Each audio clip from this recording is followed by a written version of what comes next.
Are you wondering? I want to renovate my bathroom, but I don't know what to start. What the first step should look like? I don't want to make a mistake. I don't want to choose the wrong guy. I don't want to choose the wrong selection. I don't want to pick the wrong material. If that's what you're thinking, you're in the right place. In this video, I'm going to explain it to you. If you give me 5 minutes of your time, or 10 max, I'm going to explain to you step by step what should you do. By the end of this, you're going to know exactly what steps you take. Perfect. Let's move forward.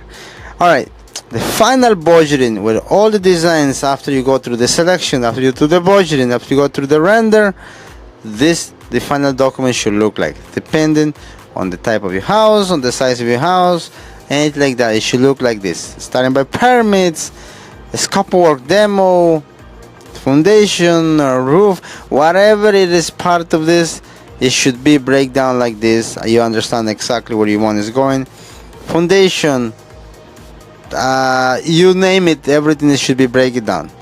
Either it's not in the group, it should be by line item. If it's not by line item, it should be by group. We make it as easy for you to understand. Some things we just do as a group, sometimes line item. Windows. So the whole idea is you know where your money is going. Transparency, will be super important. Alright, this final document should look like, for you to say, okay, now I know what's gonna happen, how can I move forward. And then it should be links like this for full home remodeling, and if I click right here, it'll take me to landing to page like this. This actually it's a render. See right here, and having brick accent on the back wall. It's going to have entrance, tile, railing, whole thing in 360 render. That way you know exactly what space is gonna look like before you put a hammer on the wall. And at this stage, you can really maximize your budget. You don't like the cabinet color? No problem, let's change it. You don't like the countertops? No problem, let's change it. It will be cheaper to do right now than do it when it's ordered or when it's done and finished. So the whole idea is to maximize your budget and make exact what you need and pay exactly what's worth to pay for your project. Alright, so what it looks like to get here. First thing, you gotta start by budgeting. Budgeting is something like, kind of like this, more high level, right? Say, okay, what are you hoping to build? I want to build an addition. What do you need? This much by this night. So go through that process, understand what you're hoping to build, and then do high level budget. High level budget is an idea what doing your project may look like. High level, not if you don't have the selections, we're gonna assume couple ideas. Obviously we'll ask a couple of pictures, and then from there take and make a high level budget. If you see those numbers, say, Freddy, that seems about right, but remember, it's not a final number yet, but at least you have an idea where the numbers are going towards. Then once you go through that, then go through the selections. You gotta make your time. For a full home remodel, you need about 3 weeks in total. That's what we give. So you go to our showrooms, you can see the cabinet, you can see actually see the material and touch it, and make sure you know exactly what you're getting. And once you do all the selections, we basically create another document through the selections. Then we go through the render. The render, exactly what I showed to you. On the render, you're gonna see exactly what the house is gonna look like. For example, this is a render for the backyard. So there's the deck, here is the porch. This is what actually is gonna look like.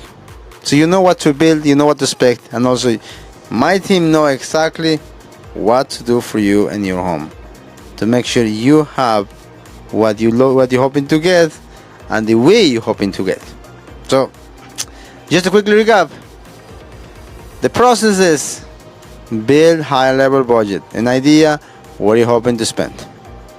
Okay, now usually if you call me and say, Freddy, I want to renovate my full home, it's about this much, and in addition by this much, based on the past product, I can say something like that. It could be between $600,000 and $500,000, or between $300,000 and $200,000, depending on the size, on the scope of work on your project. Again, high level, right? And then if it's Freddy, yep, I kind of like it, but let's move forward. I really understand what is my space gonna look like. Then we go into more high level budgeting. Then we go through the selection. If you approve the budgeting, then we go into the render. At the end, you have a full picture like this. With this is a document to build. It's like a roadmap. You know exactly what to do every step of the way, and most important, you know where your money is going. For this is gonna be an addition, I think about I think I forgot. I think about 1,500 square foot extra addition for this house. And the cost for the top for the permits for this is going to be 7,150. So again, here you know exactly what to spend. What the expectation is going to look like. And also here's the cool thing. Depending on the year of your house, we're going to put a picture based on the past project, what we're expecting to see behind the walls. If for some reason we find a surprise, then you know at least what we're expecting, and you know what we will budget for. Because I don't want to overcharge you, and then I don't want to undercharge you either. So I don't want to just throw a big number just because I want to throw a big number. So I want to, for the past project, because of the years of your house, because of what usually I typically see, that will be the budget for that part of the project. For example, for demo, this is what I'm expecting the houses. 100 years, we know it's a lot of plaster, ladders, a lot more heavy garbage, just iron. So, you know, we understand what it may look like, and the number is going to reflect thus. If your house has been built 50 years or 40 years, then we know it's all drywall. It's more light demolition, it's much faster. So all those will change the scope of work and the cost to do the project. Alright, last tip. Here is how you make a decision what to spend in your home. Understand what's important for you, how long you're hoping to live in this house, and also understand your neighborhood. If you live in a neighborhood that you can recoup your investment, then you should not be worried about investing. If you live in a neighborhood that you don't know what's going to happen in 5 years, you know if you're going to live there, probably will be more careful and how should I spend my money. Because you can make it done right and you'll be happy with it, you're going to love the bathroom, but if you're going to move out and you're hoping to recoup that money, sometimes that may not happen. So thanks so much, Song. Thank you for your time. I know I asked 5, I used 7. So I hope that I give you that information. You take care and have a wonderful afternoon. Thank you.